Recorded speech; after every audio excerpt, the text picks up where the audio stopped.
মজা দেখতাম।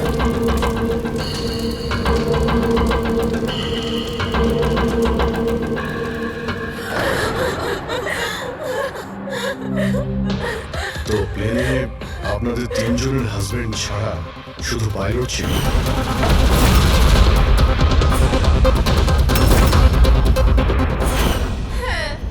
আর এখন অব্দি কোনো খবর পাননি আপনারা? দেখুন, অথরিটিকে পুরো জিজ্ঞাসাবাদ করেছি, আর ওরা বলেছে যে প্লেনে কোনো টেকনিক্যাল প্রবলেম ছিল না।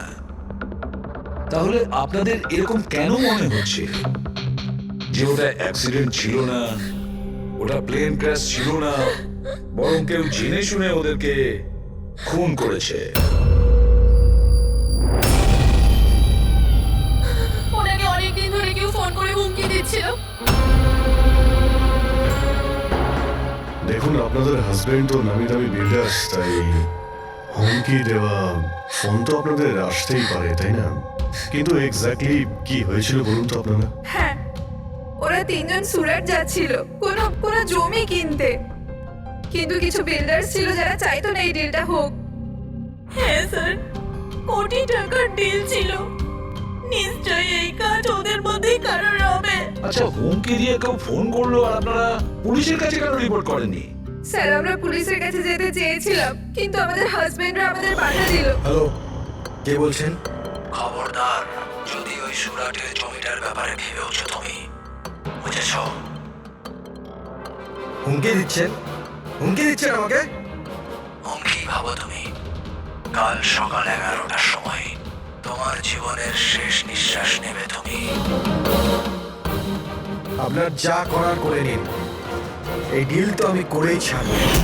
প্লেন ক্র্যাশও ঠিক 11টার সময় হয়েছিল স্যার। 11টা বেজে গেছে। এবার এই প্লেনটা পড়বে।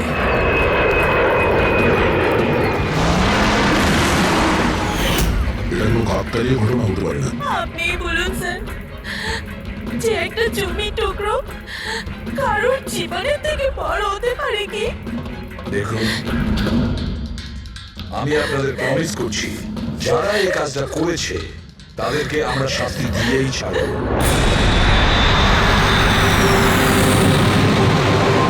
স্যার, আমাদের 5 বছর হয়ে গেছে এই কাজ করছি, আজ পর্যন্ত একটাও ভুল হয়নি।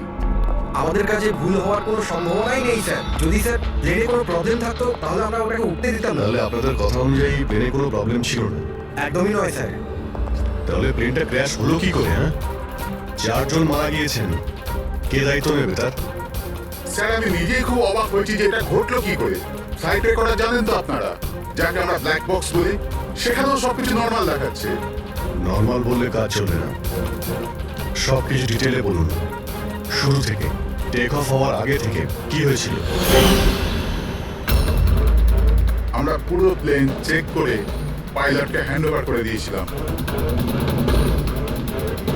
তারপরে ওই 3 বিজনেসম্যান প্লেনে করে সুরাটের দিকে রওনা দিল।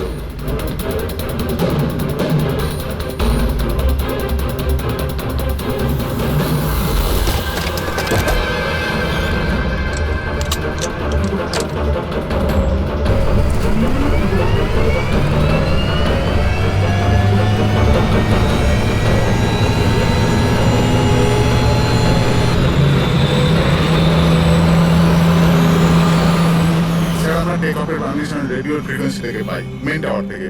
কাল আমাদের পুরো ইনফরমেশন পাওয়ার পরই আমরা টেক অফের প্রক্রিয়া শুরু করেছি। হ্যাঁ ফ্রেডি, কি? আচ্ছা, ওকে ওকে ওকে, হ্যাঁ ঠিক আছে, আমরা দেখছি। কি হয়েছে স্যার? মদনকে যে নাম্বার থেকে হুমকি দেওয়া ফোন করা হয়েছিল, সেটা ক্র্যাশের দিন এখানেই ছিল, এই এয়ার স্ট্রিপেই। স্যার, ফোনটা যদি এখানেই থেকে থাকে তাহলে এটা ভিতরের কোনো লোকের কাজ। কি? হ্যাঁ, না স্যার, আমরা কাউকে কোনোদিন হুমকি দিয়ে ফোন করিনি। তোমরা না করলে কি বাইরের কেউ এসে করে গেছে? এই তোমাদের সিকিউরিটি এয়ার স্ট্রিপের। যদি ওই লোকটা এখানে এসে থাকে, তাহলে কিছু না কিছু এখানে নিশ্চয়ই ফেলে গেছে। চেক করে দেখি। স্যার, এই জায়গাটা তো পুরো পরিষ্কার। ও যদি কোথাও লুকায় তাহলে ওই হ্যাঙ্গারের কাছে কোথাও লুকিয়েছিল। ঠিক আছে, ওখানে দেখি। আপনারা আসুন আমাদের সঙ্গে।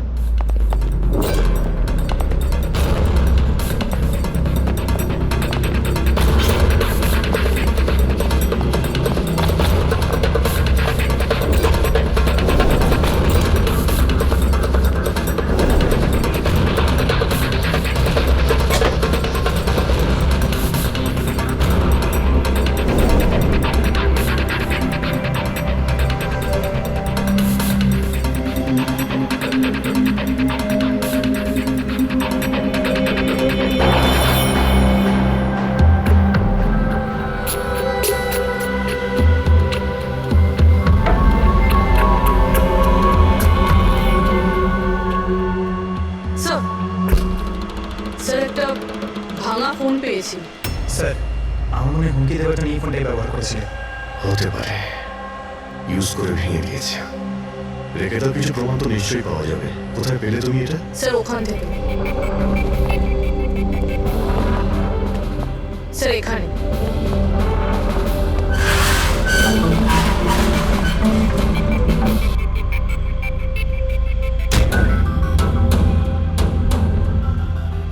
স্যার এই দেখুন, এখানে কানের মতো কিছুটা দেখা যাচ্ছে। হ্যাঁ, তুমি তো ঠিকই বলেছ। ফোনটাও এখানে পাওয়া গেল, আর এই চিহ্ন। এমনটা নয় তো যে ওই অপরাধী এখানে হেলান দিয়ে ফোনে কথা বলছিল আর আমাদের জন্য ও প্রমাণ রেখে গেছে এখানে। একটা কাজ করো, এর ছবি তুলে নাও। স্যার কানের চিহ্ন দিয়ে কিছু বোঝা যাবে? আরে কিছু না কিছু তো পাওয়া যাবে। ডক্টর সালুখাকে দেবো, উনি শিওর কিছু করবেন।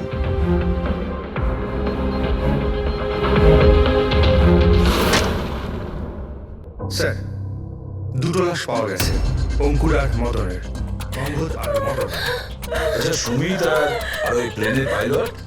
খুন চলছে স্যার, এখনো কোনো খবর পাওয়া যায়নি। আপনারা প্লিজ কাঁদবেন না, একটু শান্ত হন। দেখুন, আমি আপনাদের কথা দিচ্ছি, আপনাদের স্বামীকে যারা খুন করেছে তারা আমাদের হাত থেকে বাঁচতে পারবে না। স্যার, হ্যাঁ, স্যার এই ফোনটা পেয়ে গেছি, যে ফোন থেকে হুমকি দেওয়া ফোনটা করা হয়েছিল। কিন্তু কিন্তু স্যার আমরা ওখানে পৌঁছানোর আগেই খুনি এই ফোনটা ভেঙে দিয়েছে, যাতে আমরা ওর অব্দি পৌঁছতে না পারি। স্যার আমরা জানি এটা কে করেছে। চেনেন আপনারা কে কে খুন করেছে? রণদীপ আর শশী। রণদীপ আর শশী কারা? হ্যাঁ, স্যার এই দুজনও বিল্ডার্স। এরা চাইতো না যে আমাদের তিনজনের স্বামী এই ডিলটা করুক। জানতাম, আমরা জানতাম যে এই ঘটনার পুরো দোষ আমাদের গাড়ি চাপানো হবে। আপনাদের পরিচয়? স্যার এরাই দুজন হলো সেই খুনি, রণদীপ আর শশী।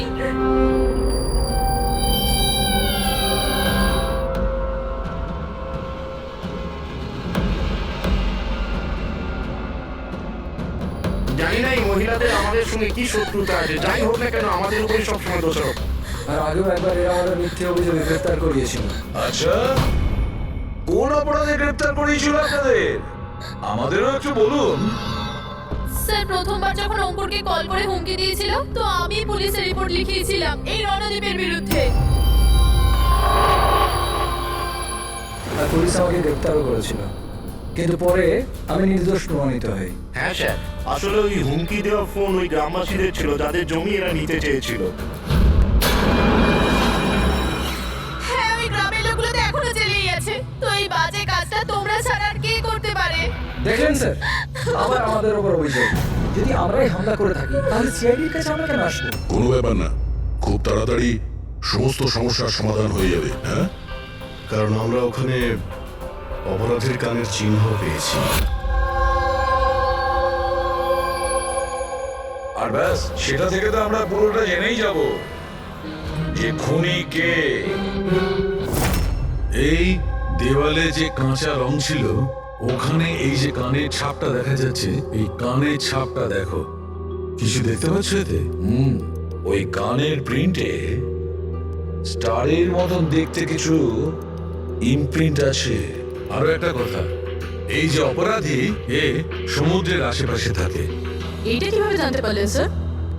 আমি বলছি, এই ফোনটা, এই ফোনে যে ভাঙা অংশটা, এর ওপর আমি কিছু সমুদ্রের বালি আর মাছের কাঁটার টুকরো পেয়েছি। আচ্ছা আচ্ছা, তো যখন ওই লোকটা তার জুতো দিয়ে ফোনটা ভেঙেছিল তখন ওই বালি আর ওই মাছের কাঁটা জুতো থেকে বের হয়ে ফোনের মধ্যে চলে আসে। জুতোয় বালি আর মাছের কাঁটা। হতে পারে ওই লোকটা ফিশ মার্কেটের আশেপাশে থাকে। এখানে তো দুটো ফিশ মার্কেট আছে, একটা ভার্সোভা জেটিতে আর একটা আমার আইল্যান্ডে। ব্যাস, তাহলে আমাদের কাজ হয়ে গেছে। এই দুটো ফিশ মার্কেটে গিয়ে খোঁজ নাও আর দেখো এমন কেউ আছে যে কানের মধ্যে স্টারের শেপের ইয়াররিং পড়েছে।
ওই লোকটাকে আমি দেখতে পেয়েছি।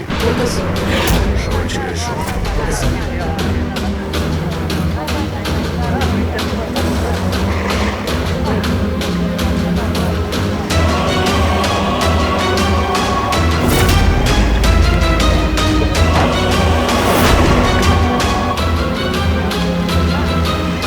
তার সঙ্গে মিটিং হওয়ার কথা।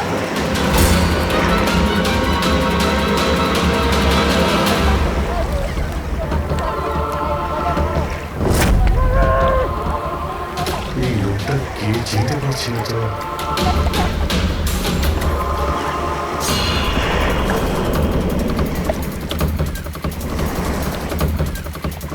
স্যার, এটা তো সচিন। এয়ারপোর্ট অথরিটিজ মরে যাওয়া পাইলটদের লিস্টে এর ছবি দেখিয়েছিল। এই পাইলটটা সচিন, সচিন বেঁচে আছে। স্যার, ও যদি প্লেন ক্র্যাশে মারা না যায় তাহলে এই এখানে লুকিয়ে কি করছে? তাই তো সামনে আসছে না কেন? চলো গিয়ে জিজ্ঞাসা করো।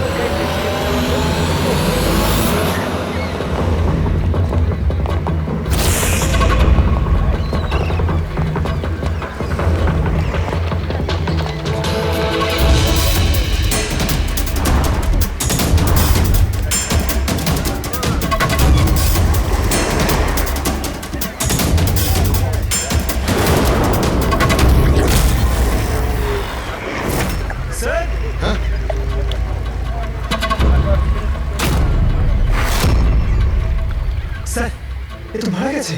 মারা গেছে? ওই দেখুন স্যার, সচিন পালাচ্ছে।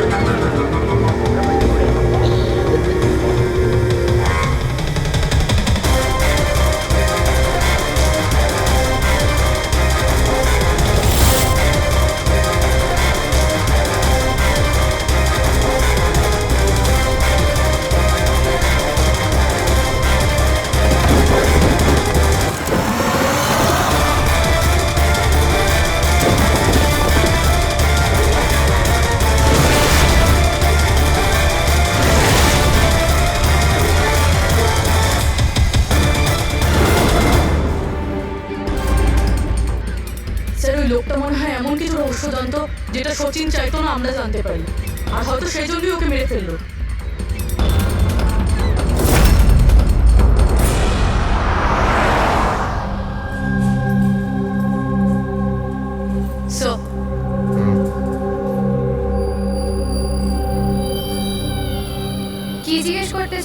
আমাকে।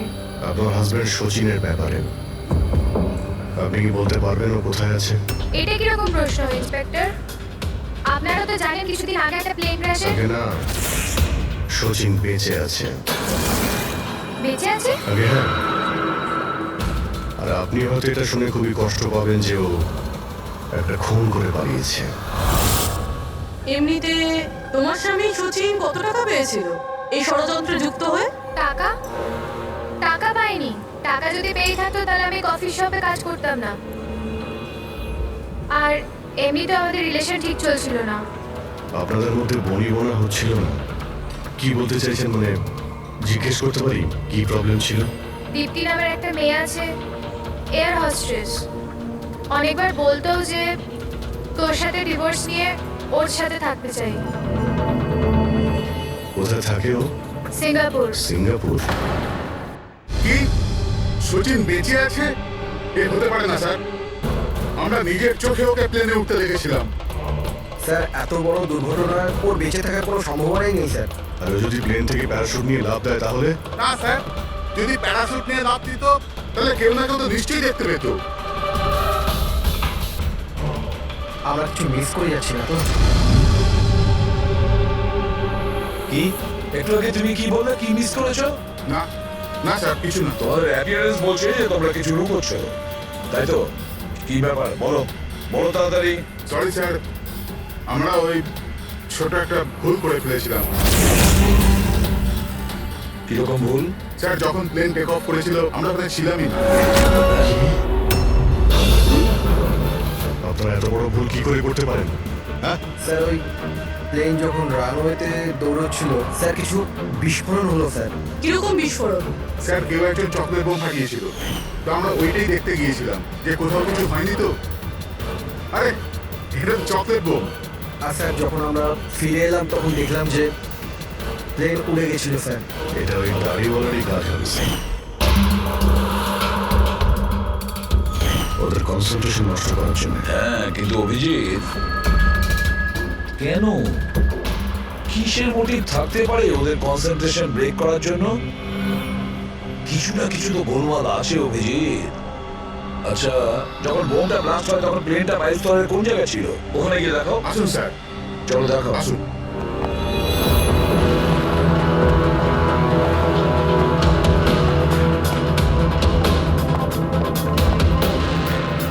এক মিনিট অভিজিৎ, এ তো রক্ত, শুকিয়ে যাওয়া রক্ত। স্যার রক্তের রং দেখে মনে হচ্ছে খুব বেশি পুরনো নয়, আজ বা কালকেরই। এই রক্ত কার রক্ত? এটা এখানে এলো কি করে? জানি না স্যার। জানি না, সব প্রশ্নের একটাই উত্তর তোমাদের, জানি না। তাহলে জানোটা কি তোমরা? স্যার এয়ার স্ট্রিপের রক্ত মানে কিছু না কিছু হয়েছিল এখানে। এটা তো পরিষ্কার, কিন্তু কি হতে পারে? আর এই রক্ত, এটা কার রক্ত?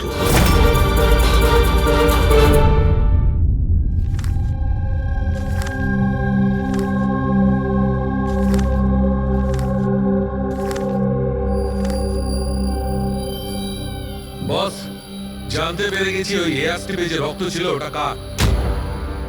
কার ছিল? এর পাইলট শচীনের।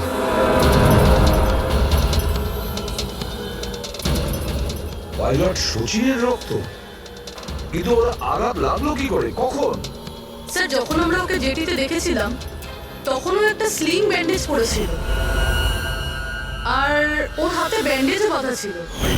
কিন্তু ইঞ্জিনিয়ার আমাদের এটা বললো যখন শচীন টেক অফের জন্য যাচ্ছিল একদমই ঠিকঠাক ছিল, ওর হাতে কোনো রকম ব্যান্ডেজই ছিল না। এটার একটাই মানে দাঁড়ায় অভিজিৎ, শচীনের আঘাত এয়ার স্ট্রিপের সময়ই হয়েছে। প্লেনটা টেক অফ হওয়ার আগেই শচীন এয়ার স্ট্রিপে পড়ে যায়, আর ওর তখনই আঘাতটা লাগে। ঠিক এইরকমই হয়ে থাকবে বস, কারণ এই জন্যে শচীন প্লেন ক্র্যাশে মারা যায়নি, কারণ শচীন প্লেনে ছিলই না। কিন্তু ডক্টর ঝালুকে কেউ তাহলে শচীনকে প্লেন থেকে লাফাতে দেখেনি কেন? আরে ওই দাঁড়িয়ালা ওখানে বাজি ফাটিয়েছিল না ওদের সরানোর জন্য। এগুলো সব সচিন আর ওই লোকটার প্ল্যান ছিল।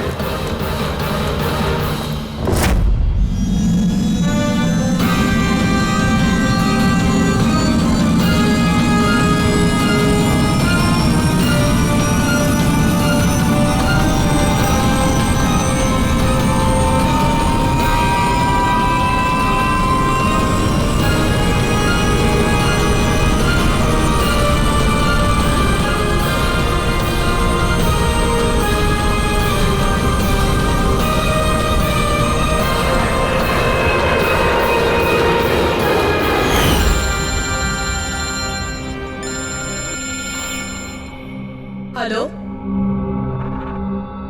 ওকে, থ্যাংক ইউ। স্যার, সচিনের ওই গার্লফ্রেন্ড দীপ্তি যে সিঙ্গাপুরে থাকে, ওর নাম্বার পেয়ে গেছি।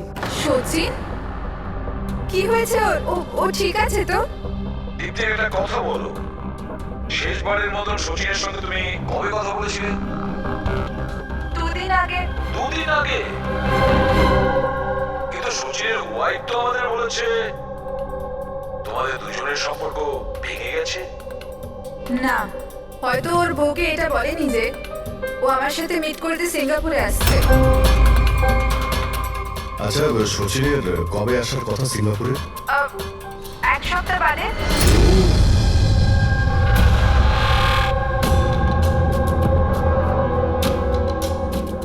আচ্ছা, আর কি কি কথা হয়েছে তোমার সঙ্গে 2 দিন আগে?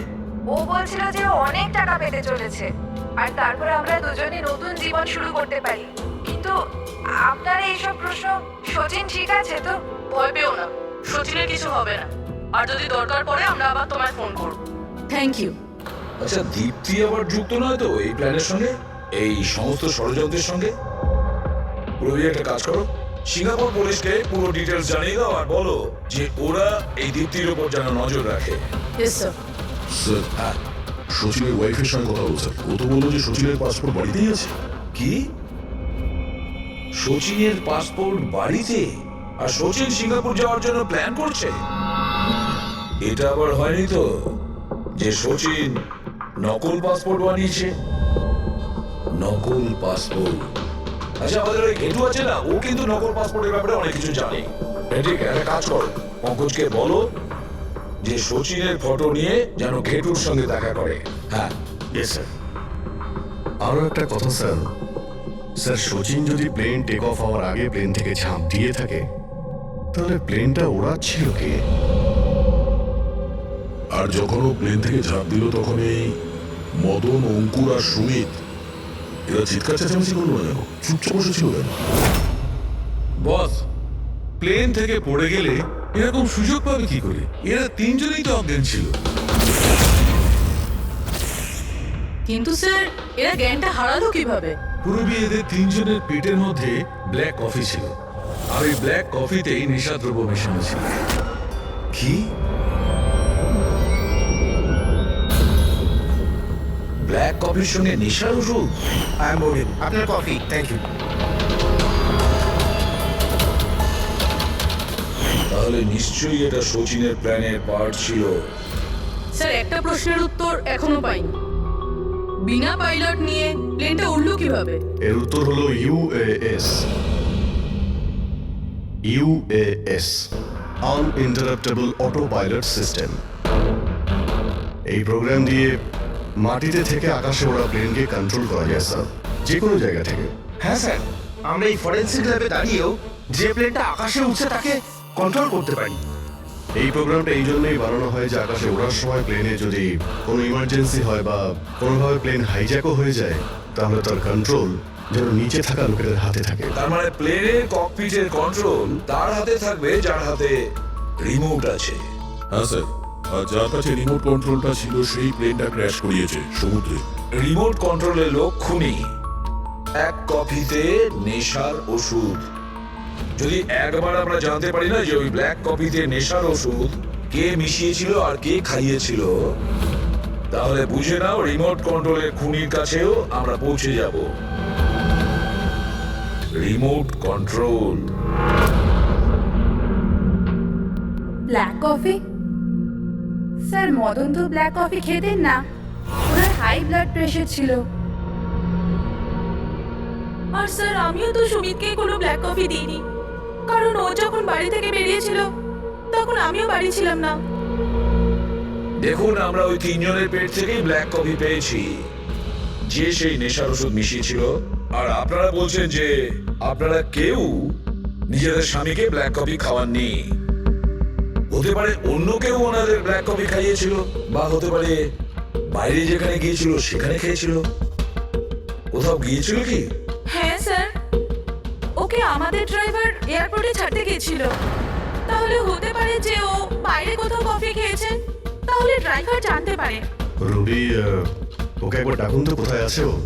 স্যার যবে এই ঘটনা ঘটেছে তবে থেকে ও কাজে আসছে না, ও আমার ফোনও তুলছে না। তার মানে অভিজিৎ, এই রবি কাল থেকে উধাও।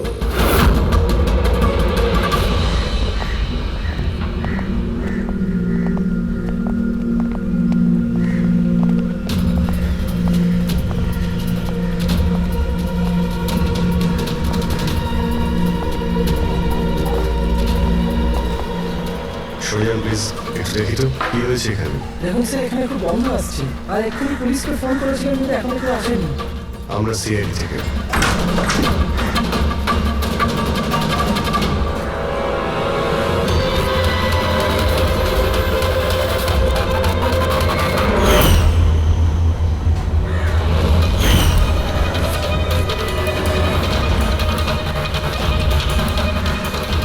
স্যার আরও একটা খুন।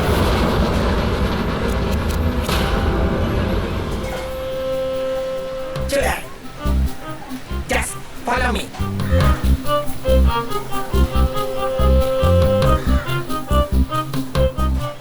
পঙ্কজ, চুপচাপ আমার পেছন পেছন চলতে থাকবি যতক্ষণ আমি এখানে আছি। তোর ঘাবড়ানোর কোনো দরকার নেই। এই যে ঘেটু, আমি না ভয় পাই না, আমি একজন সিআইডি অফিসার। চুপচাপ চল, ফলো মি। ওদিকে চল।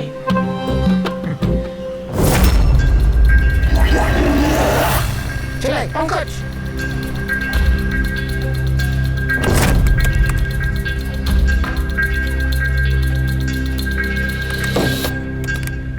কি বন্ধু, শুনেছি তুমি খুব সুন্দর পাসপোর্ট বানাও। কে বললো? আমার একটা বন্ধু বলেছে। বন্ধু? কে বন্ধু? না, আমি চিনি না একে।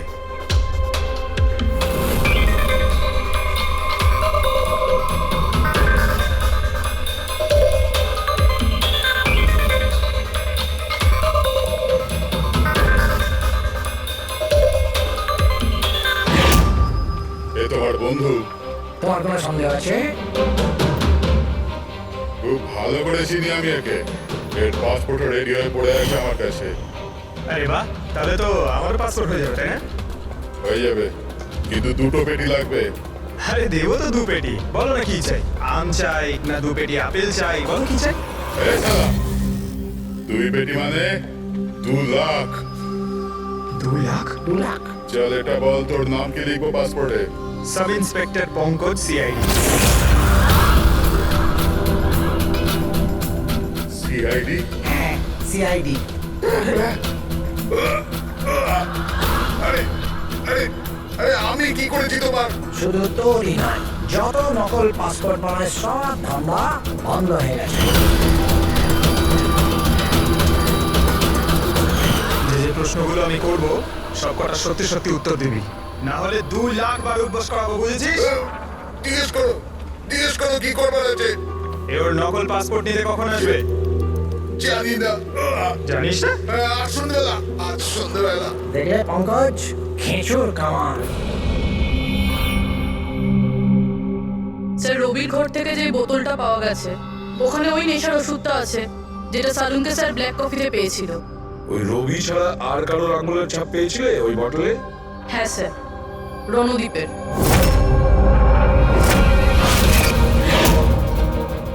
রণদ্বীপ, এই রণদ্বীপ বিরোধে এসে চেঁচিয়ে চেঁচিয়ে নিজেকে নির্দোষ প্রমাণিত করতে চাইছিল না? প্রথমে রবিকে ব্যবহার করে খুন করানোর জন্য, তারপর রবিকেই মেরে ফেলে। স্যার আমি রণদীপকে অনেকবার ফোনে ট্রাই করেছি কিন্তু ওর ফোন বন্ধ আসছে। একবার এই সুচিরকে যদি আমরা পাই না, ওই আমাদের পৌঁছে দেবে রণদ্বীপের কাছে। সন্ধেবেলায় তো ও আসছে নিজের নকল পাসপোর্ট নেওয়ার জন্য।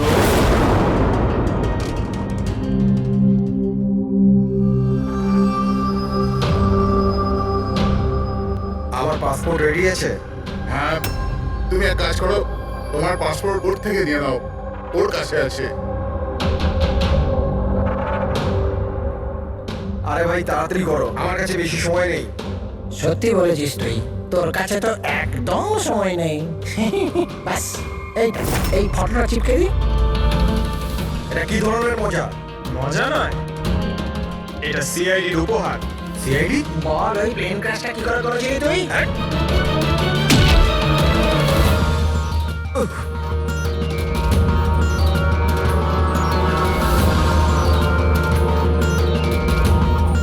সিআইডি থেকে পালিয়ে টেক অফ করা তো সহজ নয়। ইমার্জেন্সি ল্যান্ডিং করতে হয় অপরাধীদের। টাকার লোভে আমি অন্ধ হয়ে গিয়েছিলাম। এই কাজের জন্য আমার 50 লাখ টাকা দেওয়া হয়েছিল, কিন্তু কিন্তু আমি জানতাম না যে স্যার ওরা মারা যাবে। তোকে টাকা কে দিয়েছিল সেটা বল। স্যার স্যার আমি জানি না স্যার, আমি শুধু একবার কথা বলেছিলাম ওর সাথে। পঙ্কজ, ইন্টারনেটে ভালো করে দেখো এই রণদীপের কোনো ইন্টারভিউ পাওয়া যায় কিনা। স্যার পেয়ে গেছি। আমি আমার সাফল্যের সব ক্রেডিট দেব আমার কঠোর পরিশ্রম আর না হারা মনোভাবকে দেব। এই পৃথিবীতে কোনো কিছুই অসম্ভব। আমি কোথায় ছিলাম আর কোথায় এসে পৌঁছেছি। স্যার স্যার এটা ওনারই আওয়াজ স্যার, আই এম শিওর এটা ওনারই। গলার স্বর রণদীপের আর ওই শিশিতে আঙুলের ছাপ রণদীপের। রণদীপ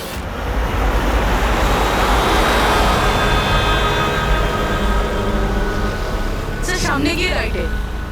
স্যার এই রণদীপের ফোন তো অফ বলছে, ওর লোকেশন কি করে ট্র্যাক করবো? আরে ফোন বন্ধ তো কি হয়েছে পঙ্কজ, ওর ভিডিওটায় মনে আছে? ওই ভিডিওটার মধ্যে ওর হাতে একটা ব্রেসলেট পড়েছিল। আমি ওই ইন্টারভিউ দ্বিতীয়বার চেক করেছিলাম। কিন্তু স্যার ব্রেসলেট দিয়ে লোকেশন কি করে ট্র্যাক করবো? পঙ্কজ, ওটা কোনো অর্ডিনারি ব্রেসলেট নয়। ওই ব্রেসলেটে জিপিএস ট্র্যাকিং লাগানো আছে। আর এরকম ব্রেসলেট বেশিরভাগ টাইপ 1 ডায়াবেটিসের লোকেরাই পড়ে। ব্রেসলেটে জিপিএস থাকে স্যার? হ্যাঁ, তার কারণ হলো যে ওর শরীর যদি কোনো সময় খারাপ হয়ে যায় বা ওর মাথা ঘুরে যায়, তাহলে ওর পরিবারের লোকেরা জিপিএস এর সাহায্যকে সহজেই ট্র্যাক করতে পারবে। কিন্তু স্যার এই জিপিএস বলছে রণদীপ কুন্ডু বাড়িতে আছে।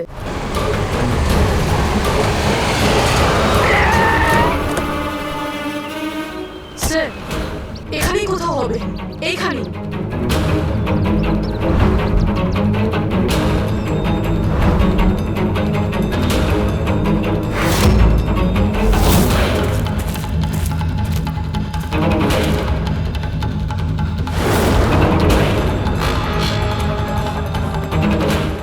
এইদিকে স্যার। স্যার এখানেই কোথাও হবে। ওর হার্ট রেট ক্রমশ কমে আসছে। হার্ট রেট ক্রমশ কমে যাচ্ছে, এদিকেই ও কোথাও আছে। দাঁড়া দাঁড়া, এই মাটিটা অন্যরকম মনে হচ্ছে কেন? এই মাটির নিচে এমন নেই তো? হতে পারে।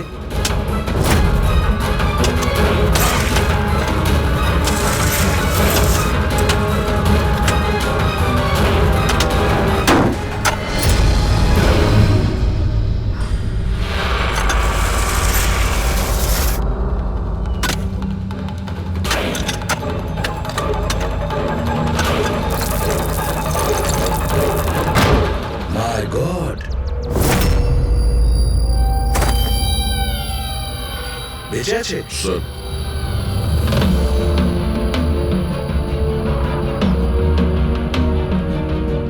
স্যার আমরা তো ভেবেছিলাম যে এই লোকটাই খুনি, কিন্তু এখন দেখছি ওই তো মারা যাচ্ছিল। স্যার আমার মনে হয় না রবির খুন রণদীপ করেছে বলে, কারণ ব্যুরো থেকে বেরোনোর পরে ওর ব্রেসলেটের লোকেশন এখানটাই ছিল, ও অন্য কোথাও যায়নি। তার মানে যে শচীনকে টাকা দিয়েছিল সে রণদীপ ছিল না, অন্য কেউ ছিল। কিন্তু স্যার ভয়েস তো ওরই ছিল, গলার আওয়াজ তো ওরই ছিল। পুরোই আওয়াজ চেঞ্জ করে কথা বলা কোনো ব্যাপার না। আর আজকাল স্যার এমন এমন মোবাইলের অ্যাপ এসছে যার সাহায্যে যে কেউ যে কোনো আওয়াজে কথা বলতে পারে। কিন্তু কে কে সে যে রণদীপকে ফাঁসানোর চেষ্টা করেছিল? সে কে ছিল যে কিনা নিজের ভয়েস চেঞ্জ করার অ্যাপ ইউজ করেছিল।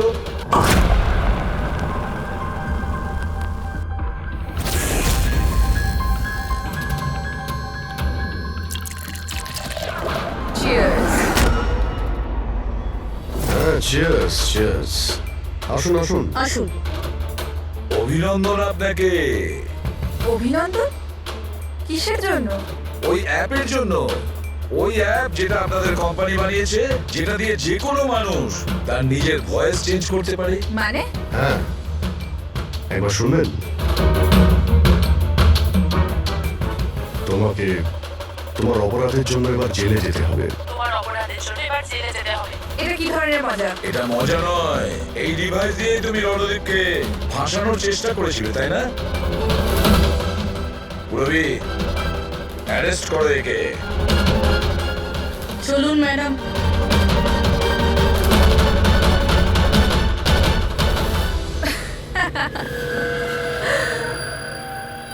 এত কিসের তারা আছে সিআইডি?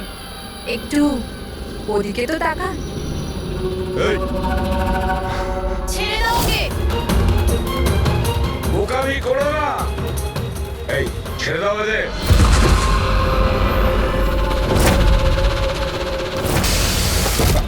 মাই গড, তাড়াতাড়ি ওঠো।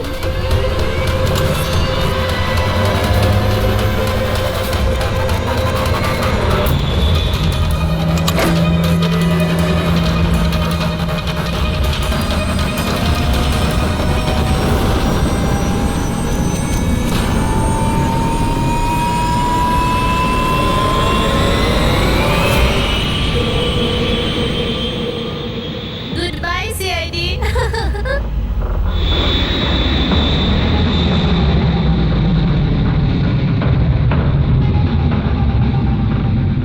ওয়েল ডান গার্লস, আজ পর্যন্ত বড় বড় অপরাধী যেটা করতে পারেনি সেটা আমরা করে দেখিয়েছি।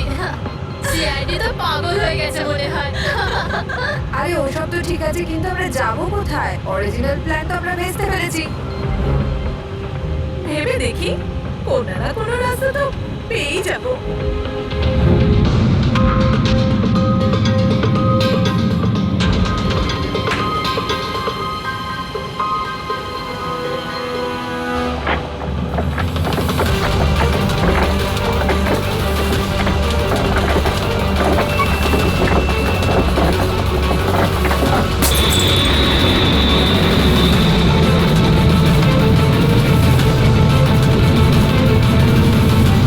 আরে কি করছিস? কিরকম ভাবে প্লে করাচ্ছিস তুই? আরে আমি চালাচ্ছি না রে। তুমি তো বলেছিলে যে তুমি প্লেন চালাতে পারো। আরে আমি এটা করছি না রে, নিজে থেকে হচ্ছে। ও নো, প্লেন তো নিচে যাচ্ছে।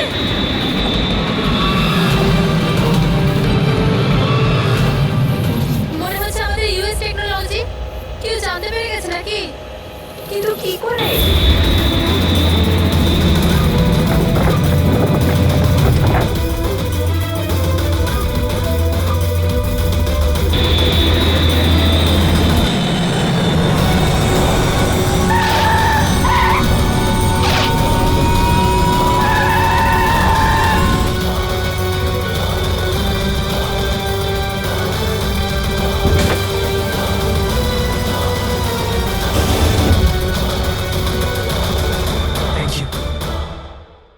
আসুন।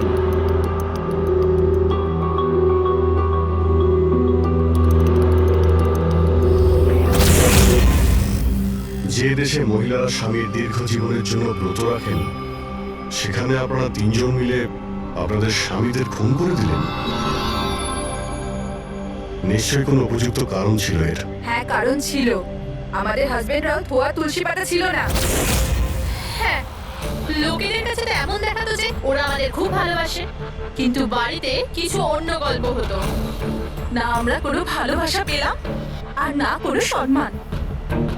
অঙ্কুর তো কতবার রিয়ার উপর হাতও তুলেছিল। হসপিটালে ভর্তি হতে হয়েছিল ওকে। এইসব থেকে বিরক্ত হয়ে আমরা আমাদের স্বামীদের কল করে হুমকি দিচ্ছিলাম। আর ভাবলাম সুযোগ ভালো আছে, তাই আমরা ওদের মেরে ফেললাম।